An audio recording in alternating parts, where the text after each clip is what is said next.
Mes 12 conseils pour réussir votre premier investissement locatif. Bonjour, je m'appelle Pierre et j'ai déjà réalisé plusieurs investissements immobiliers locatifs. Et mon but dans cette vidéo, ça va être de vous partager mes quelques enseignements face aux situations que j'ai rencontrées, dans le but de vous aider à structurer votre démarche d'investissement et surtout d'éviter de faire quelques erreurs de débutant que j'ai pu moi-même rencontrer. En avant pour mes 12 conseils. Mon premier conseil, c'est d'estimer votre budget d'investissement et votre capacité d'emprunt. Alors, normalement, vous allez utiliser l'effet levier du crédit pour faire votre investissement immobilier. C'est d'ailleurs ce qui est intéressant dans l'immobilier, c'est-à-dire que vous allez investir de l'argent qui ne vous appartient pas et qui vous est prêté par la banque. D'où l'effet de levier. Ainsi, il va vous falloir évaluer le budget d'investissement total que vous êtes prêt à mettre sur la table en raison des loyers et des remboursements de crédit qui sont estimés. Mon conseil, c'est que ce montant ne doit pas être au maximum de vos capacités financières, donc de ce que vous pouvez mettre chaque mois, surtout si c'est votre premier achat. Effectivement, vous allez probablement faire face à des aléas, par exemple des travaux non prévus, ça j'ai déjà eu une toiture à refaire, ou devoir trouver un locataire entre deux locations et du coup vous allez perdre quelques mois de loyer. Et si jamais vous êtes déjà au taquet de vos remboursements, ça va être un peu compliqué financièrement pour vous. La deuxième chose à penser, c'est que si vous voulez faire un investissement locatif et que vous n'avez pas encore acheté votre habitation principale, parfois c'est une envie qui peut venir un petit peu par la suite, dans 2, 3, 4 ans. Et du coup, si votre emprunt est déjà trop important eu égard à vos revenus, vous n'aurez plus de capacité d'emprunt, vous n'allez plus pouvoir contracter de nouveaux crédits et vous allez vous sentir coincé. Mon deuxième conseil, c'est de bien réfléchir à la zone géographique dans laquelle vous allez rechercher votre bien. Le risque, c'est un petit peu se disperser dans sa recherche de logement, notamment sur le Bon Coin. Et ce qu'il faut faire, c'est déterminer une zone géographique précise dans laquelle vous allez faire vos recherches. En général, ce que je fais, c'est que je commence sur un code postal visé et je mets une zone un petit peu de chalandise autour de 5 à 10 km. Et c'est là où je vais créer mon filtre et ma recherche sur le Bon Coin. Alors, pour choisir cette zone, déjà, ce que je conseille, c'est de prendre en considération le prix au mètre carré dans la zone visée et d'essayer de regarder aussi les annonces de location qui sont sur le Bon Coin et d'arriver à regarder un petit peu les prix du marché qui sont pratiqués.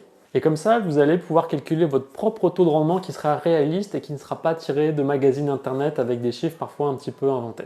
Mon autre conseil, ça va être de vous forger votre propre opinion sur le dynamisme économique de la zone. Par exemple, la présence d'un centre-ville actif ou la présence d'établissements scolaires supérieurs.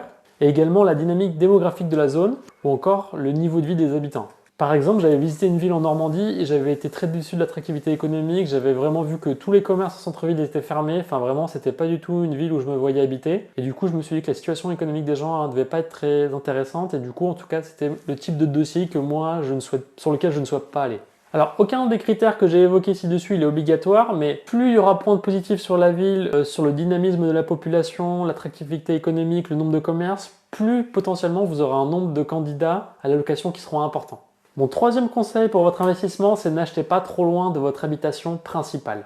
Alors, mon conseil, c'est de ne pas aller et pas visiter au-delà de 2 heures de voiture de chez vous. Alors, vous pouvez ne pas écouter mon conseil, il n'y a aucun problème. Mais en tout cas, à titre personnel, j'ai déjà fait. Et en fait, je me suis rendu compte que même si on compte déléguer la gestion de ce bien à une agence immobilière, en fait, ça va nécessiter beaucoup d'allers-retours. Du coup, imaginez si vous avez 3 heures de route, du coup, vous allez perdre une journée à chaque fois que vous allez vouloir aller visiter ce bien. Par exemple, les types de déplacements que vous allez devoir faire, c'est réaliser les travaux. Il va falloir se déplacer pour faire les devis, le suivi de chantier, rencontrer les agences immobilières. Et parfois, il y a des petits travaux également qui vont nécessiter une intervention physique. Ainsi, si le bien il est trop loin et que vous avez quelques pépins, ça peut vraiment tourner au cauchemar et perdre vraiment des samedis entiers. Par exemple, si vous travaillez la semaine et que vous avez que le samedi, je pense que ça peut rapidement être galère. Donc moi, mon conseil et ce à quoi je cherche à m'appliquer, c'est vraiment au maximum 1 heure de route autour de mon domicile. Mon quatrième conseil, c'est de bien se renseigner sur les obligations légales du propriétaire bailleur. Au fil des années, les lois ne font qu'ajouter des contraintes supplémentaires au bailleur, c'est-à-dire le propriétaire. On va prendre quelques exemples. La surface minimum qui a été établie dans la loi, maintenant il y a des critères de décence de logement qui sont assez restrictifs. La performance énergétique qui est à prendre en compte, et c'est un petit peu même le grand sujet du moment, avec certains bâtiments que vous ne pourrez plus louer à partir de 2023, avec des travaux importants à faire si jamais vous voulez continuer de louer. Et puis il y a également tous les diagnostics à faire qui sont obligatoires avec des critères précis à respecter. Du coup, mon conseil, c'est vraiment de faire cette checklist de tous les éléments importants qui sont à respecter, et surtout de faire attention au diagnostic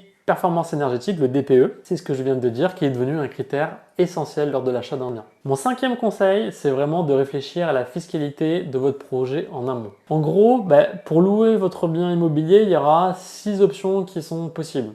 Il y a la location vide, la possibilité d'être loueur en meublé non professionnel, loueur en meublé professionnel, il y a la loi Pinel, il y a également la SCI ou encore il y a le dispositif de Normandie. Toutes ces possibilités fiscales, en fait, elles ont des prérequis légaux. qui peut avoir des caractéristiques sur le type de bien que vous allez chercher. Ça peut également jouer sur le loyer perçu, parce qu'il y a certaines lois qui capent le loyer maximum perçu, et du coup, ça va impacter votre rentabilité nette. Donc mon conseil, c'est vraiment de penser à tout ça en amont, de bien faire votre feuille de route et de regarder un petit peu les tenants et les aboutissants de chacune de ces stratégies en amont. Mon sixième conseil que j'ai envie de vous partager, c'est de commencer à visiter les biens sans se mettre la pression. Le but, c'est de commencer à faire des visites pour vous faire une idée du marché. C'est aussi être en mesure de comparer des biens locatifs entre eux de manière factuelle. Et plus vous aurez visité, plus les idées seront claires. Alors, je ne demande pas de visiter des dizaines de logements, mais déjà, avec 5 logements différents qui ont été visités, vous aurez déjà une meilleure vision du marché. Surtout que parfois on a un petit peu des idées préconçues sur une ville ou une zone géographique et finalement le fait de visiter plusieurs biens dans une ville, ça permet de voir plusieurs quartiers et également plusieurs caractéristiques de bâtiments différents. Par exemple, j'avais visité quelques biens en Seine-Maritime dans une ville à 30 km de Rouen, le long de la Seine, et comme je l'ai déjà dit précédemment, le manque d'attractivité de la ville, la qualité moyenne des dossiers que j'ai pu constater, du coup ça m'a fait réorienter vers une autre zone géographique. Donc c'est important de ne pas se mettre la pression et d'être en mesure finalement de changer de stratégie au dernier moment. Et le but, c'est d'avoir un coup de cœur raisonné d'investisseur sur la base de chiffres. Mon septième conseil, c'est de choisir un bien avec un peu, mais pas trop de travaux. Alors pourquoi je dis un peu de travaux? C'est qu'en fait, plus un appartement il aura des travaux, plus son prix normalement il va être décoté par rapport au marché. Et surtout, normalement, plus il y aura de travaux, plus vous pourrez espérer un rendement intéressant parce que vous allez pouvoir amortir une partie des investissements pour les travaux. Néanmoins, c'est quand même pas une opération 100% gagnante parce qu'il y aura une charge mentale. C'est-à-dire que ça va vous prendre beaucoup d'énergie et aussi de bande passante parce que faire des travaux, il faut trouver les artisans, faire des devis, suivre le chantier, choisir les matériaux. Parfois, on peut trouver sur des artisans qu'on va trouver qui sont soit pas très compétents, soit beaucoup plus lents que ceux à quoi on s'est escompté, ou qui vont rajouter des frais supplémentaires qui n'étaient pas prévus initialement. C'est important de s'en centrer que sur des travaux qu'on est en mesure de comprendre. Et surtout, c'est sur les grosses œuvres qu'on peut avoir le plus de mauvaises surprises, et notamment en termes de dépassement de budget et de durée des travaux. Du coup, le mieux, c'est de monter progressivement dans la difficulté des chantiers. Peut-être un premier investissement où il y aura seulement de la peinture à refaire et une cuisine, et petit à petit, sur les chantiers suivants, vous pourrez un petit peu monter en complexité. Mon huitième conseil, c'est de ne pas partir sur des hypothèses de rendement irréalistes. Il y a beaucoup de startups qui sont lancées sur Internet et en fait, du coup, ils vendent des rendements locatifs. On peut voir par exemple sur Westeos où il y a des taux de rendement estimés. Alors, je cite eux, mais je pourrais en citer d'autres. Je ne cherche à incriminer personne. Et parfois, ces entreprises elles peuvent avoir tendance un petit peu à gonfler les estimations de rendement locatif parce qu'ils vont prendre des hypothèses où tout se passe sans imprévu, tout se passe parfaitement. Par exemple, ils vont pas prendre en compte des travaux éventuels qui vont arriver par la suite. Par exemple, je sais pas, une fuite, un dégât des eaux, une porte à changer, une toiture à réparer. Et puis aussi, ils vont prendre aussi une hypothèse qu'il n'y a pas de rotation de locataire. Alors qu'en fait, dans la vraie vie, ça n'existe pas. Par exemple, j'avais un locataire sur un studio, il est parti seulement 6 mois après l'avoir mis. Et du coup, là, on perd 2-3 semaines de loyer. Donc en fait, un enchaînement parfait des locataires et aucun travaux, ça n'existe que très rarement. Du coup, pour vos finances, le mieux, c'est de partir sur des hypothèses basses. Et du coup, il vaut mieux avoir une bonne surprise pour terminer qu'une mauvaise surprise. Mon neuvième conseil pour votre investissement locatif, le premier que vous allez faire probablement, c'est de faire évaluer la qualité du bâtiment par quelqu'un qui s'y connaît, un expert du bâtiment. Alors cet exemple, il est valable surtout si vous cherchez à acheter un bâtiment entier par exemple, ou que vous visez une maison ou un petit immeuble locatif. Dans ces cas-là, c'est intéressant d'y aller à quelqu'un du bâtiment qui s'y connaît vraiment et qui va pouvoir évaluer la qualité de la toiture, les huisseries, donc ce qu'on appelle les fenêtres, l'isolation du bâtiment, la présence de compteurs d'eau, éventuellement compteurs électriques individuels. Et aussi, il y a des points à vérifier, ça c'est les experts. Alors, ça peut être la présence de termites, donc ça c'est présent dans le DPE. Mais il y a une deuxième chose à voir, ça peut être les mérules par exemple. Dans l'ouest de la France, il y en a de plus en plus, c'est un champignon. Et du coup, ça va vous permettre d'éviter un paquet de mauvaises surprises et d'être conseillé, d'être plus rassuré sur votre investissement. Deuxième avantage d'un expert, c'est que cette personne elle aura un regard extérieur qui ne sera pas passionné. Quand on fait son premier achat, on est un petit peu stressé, il y a pas mal de choses qui arrivent dans la tête, on a aussi peur si on a l'impression d'être sur une bonne affaire, de potentiellement rater l'affaire parce qu'on ne va pas arriver à se positionner. Et du coup, le fait d'y aller avec quelqu'un qui n'est pas passionné, qui va prendre le temps de réfléchir également, c'est un apport qui est intéressant. Et mon dixième conseil, c'est de penser en amont au mode de gestion futur de l'appartement. Par exemple, est-ce que vous allez vouloir gérer directement votre bien ou le confier à une agence en sachant qu'en général, c'est un minimum de 5% du montant du loyer annuel. Par exemple, si vous voulez gérer directement le bien, il va falloir vous prévoir du temps. Donc déjà, il faudra prévoir de la bande passante pour trouver le locataire, faire l'état des lieux d'entrée, faire l'état des lieux de sortie, fournir les quittances de loyer. Voilà, c'est quand même pas mal de travail. 11e conseil, et ça c'est vraiment un conseil primordial pour moi, c'est dans mon ADN entre guillemets de tout petit investisseur immobilier, mais c'est de ne pas acheter un bien où je ne me verrai pas moi-même habiter. Alors c'est ma règle d'or Et concrètement, qu'est-ce que ça veut dire? C'est-à-dire que je ne vais pas me positionner sur des immeubles qui sont trop bruyants, qui auront un vis-à-vis trop important, ou encore un quartier délabré. Et je me fixe également les mêmes règles à l'intérieur pour la rénovation de l'appartement. C'est-à-dire que je vais mettre systématiquement un coup de neuf après l'acquisition, par exemple la peinture. Alors pourquoi je fais ça? Parce qu'en fait, si un locataire ne se projette pas, ça sera déjà plus difficile d'en trouver un. Et surtout aussi, en fait, si l'appartement il est moins bon, bah, du coup, vous aurez des dossiers qui seront moins bien. Ça va être plutôt des gens qui auront été recalés à d'autres appartements. Et vous risquez soit avoir un taux de défaut plus important, soit une rotation des locataires plus importante. Effectivement, vous avez déjà dû habiter dans un appartement où vous vous sentiez pas très bien, et puis dans votre tête, vous vous disiez vivement que je parte d'ici.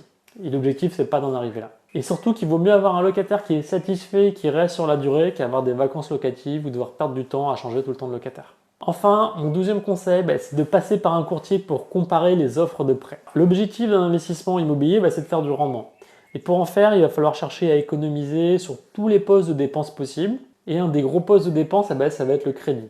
À la fois le crédit et l'assurance crédit. Ainsi, je ne me repose jamais sur la proposition de ma banque, mais je vais passer par un courtier pour avoir plusieurs propositions. Et effectivement, en fait, comme les crédits immobiliers, c'est des offres d'appel pour recruter de nouveaux clients de la part des banques, les banques n'hésitent pas à faire des offres très bas, plus bas même à des clients extérieurs, pour arriver à les recruter et arriver à les faire rentrer dans leur réseau bancaire. Enfin, 13e point, qui est plutôt un point optionnel, et je vais faire une vidéo dédiée à ça, c'est de prendre une garantie pour loyer impayé. Alors la garantie pour loyer impayé, ça s'adresse vraiment aux propriétaires qui veulent dormir sur leurs deux oreilles, qui n'ont pas vraiment envie d'avoir des sensations fortes. En général, ça coûte quand même assez cher, il faut compter 3% du loyer annuel, en plus des 5% si jamais vous faites la gestion par une agence. Néanmoins, c'est pas la panacée, parce qu'en fait, l'assureur, il va vous demander 2,8 fois en salaire le montant du loyer, charges comprises. Alors malheureusement, du coup, vous ne pourrez pas viser un public de personnes qui reçoivent des aides sociales ou des personnes qui perçoivent seulement le SMIC parce qu'ils ne vont pas remplir les critères de l'assureur. Du coup, c'est pas forcément une situation idéale. Tous les propriétaires le font pas, l'assurance loyer impayé. Moi, je le fais pas. Je préfère justement avoir des biens très intéressants, très qualitatifs, avoir des locataires de qualité et dormir sur mes deux oreilles, mais je ne prends pas d'assurance locataire. En alternative, il existe par contre la garantie visuelle qui peut être intéressant, mais avec des critères assez restrictifs. Et c'est plutôt pour une population de personnes jusqu'à 30 ans. Voilà pour mes conseils, mon retour d'expérience. N'hésitez pas aussi à partager du coup votre propre expérience dans les commentaires. Si vous avez d'autres conseils à mettre, je pense que ça va intéresser tout le monde. Je vais mettre quelques liens sous la vidéo. Mettez un pouce bleu, likez la vidéo, abonnez-vous à la chaîne et je vous remercie. Et puis, bon investissement!